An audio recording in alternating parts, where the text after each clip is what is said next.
Hey guys, welcome back to Thursday Thoughts, second edition. Just a short podcast sort of style, monologue style, just me. But I want to talk about basically four things today. I want to talk about board design for downwind foiling. I want to talk about hand paddles and how they factor in to downwind foiling. I want to talk about what makes a surf foil better and what makes a downwind foil better to learn on.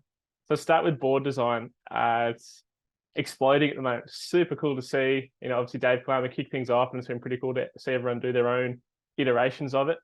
I've had a few people asking, like, why is talking from my own range, the Sonova Casey Pro versus Elite?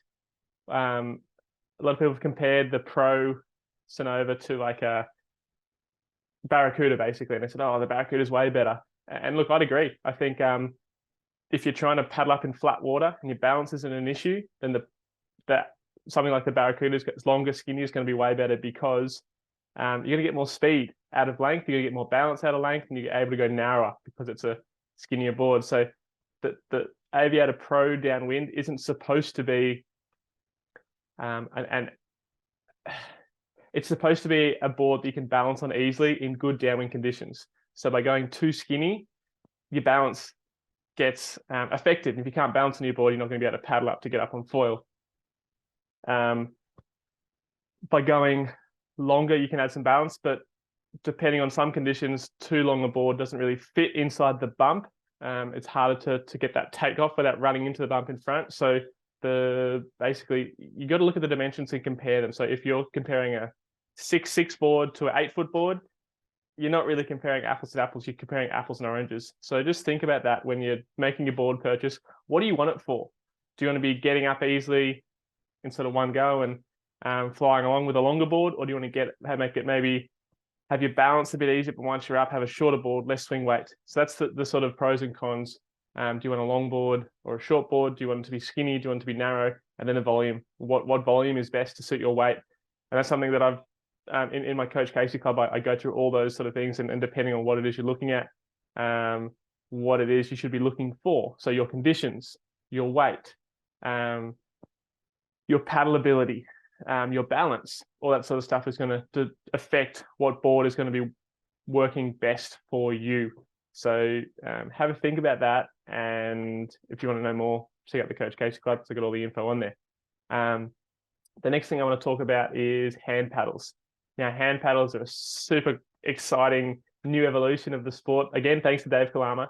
And I think it's funny that we're calling it prone downwind paddling with the hand paddles, because we're not actually lying on our chest or in our knees when we're paddling in. And look, I've tried, just released a video sort of showing you my first go at it. And look, the hand paddles definitely take out the balance factor. So everyone can kneel on their board on a skinny board. So you can go for the most high performance board straight away. And that's making people say it's easier. I think it just comes down to the right equipment for the conditions and your ability. So hand paddles definitely allows you to go for you can go for a longer, skinnier board with less volume and still make it work. Whereas on the stand up, it's a bit more, you need to have the right board. You're looking at probably more volume, maybe a little bit more width, and maybe you can go a little bit shorter potentially. But basically the length gives you paddle speed, the width gives you balance, and the volume is sort of for your weight. But for hand paddles, it's less important if your board's half sinking in the water, because you're kneeling and your center of balance is much lower, so it's easier to get into it. So the beauty of hand paddles for downwind foiling is that you can get going on a big foil without any sort of sup background. You don't need to have your balance, because your balance is easy on your knees. I haven't, I guess, knee paddled for a very long time, since like nibber days.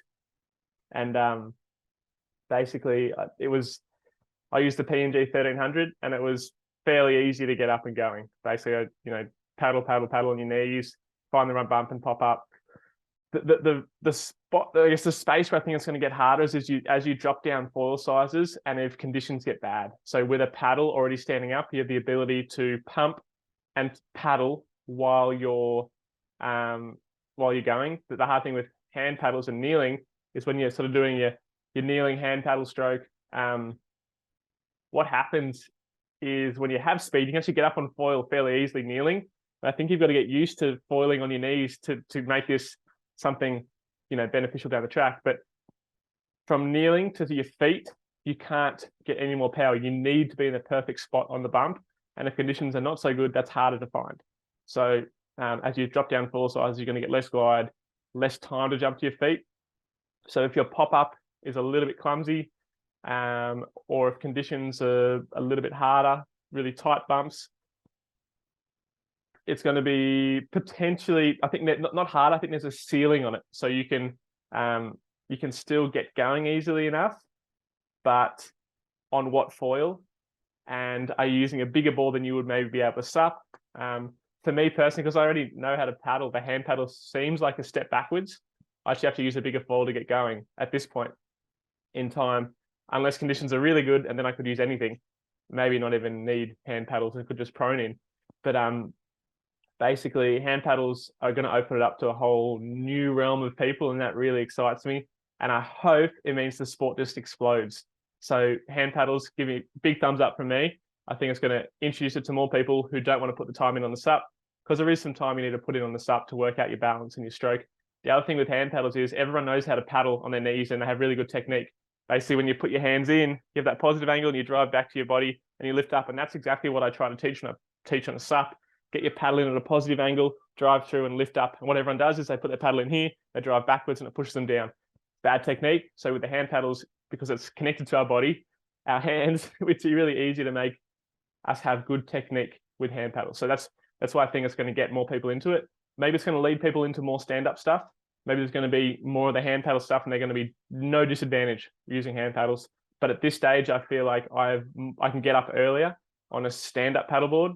I've obviously got the stand-up paddleboard experience and I haven't done much time on the hand paddles. So maybe when I put more time on the hand paddles, I'll be able to even that out. But at this stage, I still like the sup, but I do want to spend more time using the hand paddles and kneeling. The other thing to mention on the hand paddles, you're going to want a nice grip and you're going to get rashed up knees and feet. So maybe think about knee pads and booties for your first time, because it is harsh on the body. No matter how you look at it, if you look at all the Molokai to Oahu prone paddlers, they are completely rashed up from head to toe, or under the arms and knees and feet and chest, whereas the stand-up paddlers are never rashed up because they're standing up above the board, above the grip. So something to think about. When you're making the hand paddle decision, invest in some, like cut up an old wetsuit and make knee pads and maybe buy some booties so you don't rash the tops of your feet. Yeah, that's what I feel. That's why I kind of stopped, because I had these big sea ulcers on my feet and knees. So I'll have to get back into it.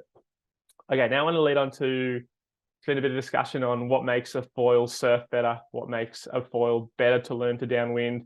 And let's start with surf foiling. And I think there's been, in some of the chat groups I'm in, there's been a bit of chatter about the new GoFoil mast being the exact opposite to what Axis just did. So basically the GoFoil have moved the front wing further forward away from the mast, and Axis with the advanced views have moved the front wing closer to the mast.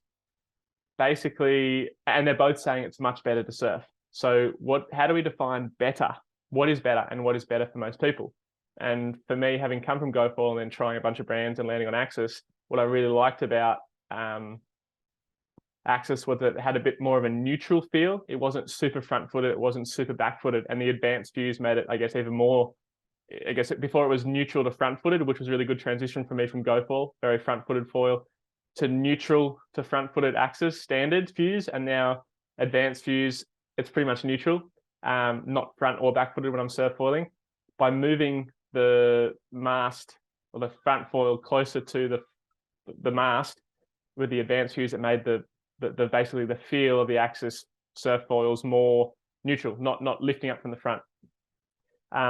When I was riding GoFoil, I really liked that sort of lift up because I felt like it was drive. So the drive you get out of and the lift, I guess, you get from that leverage up means you really have to lean forward and you get a lot of speed and sort of push through your turns, which I really liked when I was riding GoFoil. And so what's better? So do you want to be able to yaw and sort of pivot around, or do you want to have to do these big drivey sort of bottom turns and top turns? And that's where I think we have to define what makes the foil surf better. The other thing to talk about is top speed and stall speed. So we've seen Armstrong release the mid-aspect foil, and they're saying that they've chatting to a few guys, Oscar Johansson included. he talked about it's a much slower foil, and he likes to surf slow on a foil because he finds if he's using a faster foil, he's actually not matching the speed of the wave. So the advantage of a lower stall speed is you can pump more between waves. The disadvantage of that is you lose a bit of your top speed. So what do we want? Do we want to be going fast the whole time and maybe stall out every now and then? Or do we want to be going slow and not have as much top speed and be able to drive through our turns? Or do we want to be able to pivot or yaw through our turns? There's so much that makes surf foil preference different, and what's better, you need to define that for yourself and try to match it with your brand, because I think it's a tricky one. Surf foils, personal preference, waves available to you, and there's lots going on. Let's go to downwind foils now, and especially learn to downwind foils. What I've noticed with coaching is that a lot of people they start on the big foils because they can get up easily, and they want to progress down super fast because they're saying that they can't keep up with the swell that they're running on. And look, on the fastest foil available, you're not going to be able to keep up with the swell that's going downwind in some conditions, because the swell disappears. If you think about it, basically the waves are doing this. And so when it's up of this motion, you're going to be able to ride that top up. As it disappears, it's just going to be like, where'd that bump go? It disappeared away from me. So basically, you've got to think about the downwind lines to take. And basically, in my Coach Casey Club, we talk about the lines that you need to master on the big foils to help you ride the small foils. Look, on the perfect downwind conditions, you can feel like you're on one bump the entire time and you're just gliding down the coast. Then in another condition, you feel like you have to jump between bumps all the time. You're going from one to another, to another, to another. You're zigzagging all the way down the coast. And look, both are good. And most of the time you'll have a mix of both those conditions. And in my online course, I talk about going straight, traversing left or right, peeling off a bump and reconnecting with one behind. And look, the peel off and reconnect is probably the most important one. And it's the easiest to learn on a big foil because you have to do it lots of times. So if you can master the peel off and reconnect on a big foil, you can then master it on a smaller foil. But if you go from a big foil to a small foil, just try to go straight and up and over and maybe turning a little bit left or right, but never actually peeling off a bump, you're going to have a hard time. So I think what makes a foil better to downwind is it's one, easy to paddle up. So it's got a nice low stall speed. The lifting speed is happening quite early. And two, it's got a good top speed. So basically you need a range. You need to go fast, you need to go slow. And if it's slower, you're going to limit that top speed. If it's a faster lifting speed, it's going to have a better top end.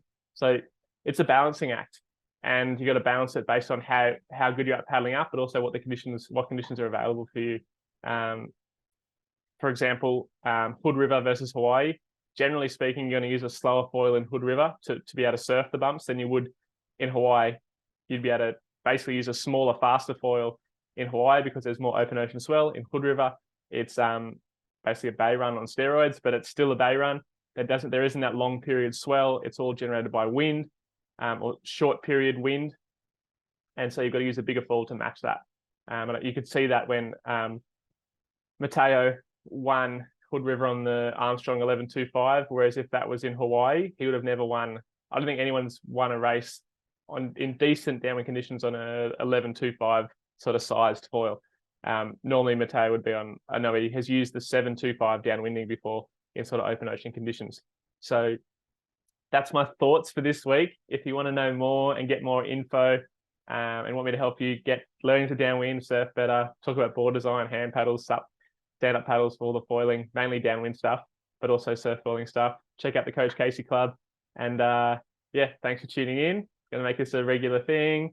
Second week in, let's keep it rolling. Thanks, guys.